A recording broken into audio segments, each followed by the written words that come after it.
This video will show you how to remove the stock axle back exhaust on all 2018 and newer 3.6-liter Jeep Wrangler JLs.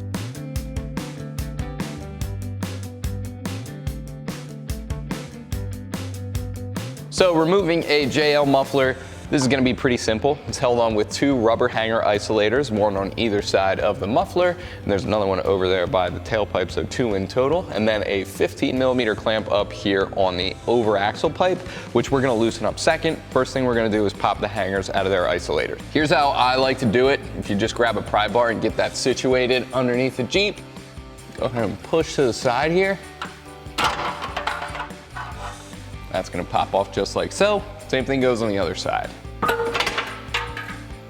Now, one thing I always like to note, now that we have the muffler hanging down a little bit, if you do struggle with this and you need to remove these, it's held on with a couple 13mm bolts. There's one here and one up at the top facing the other way. You could always loosen those up with the 13mm socket and a U-joint, and this thing will come down as one. Then you could transfer those over to the new muffler. And this is the clamp that's holding on our muffler now. 15mm socket to loosen that up.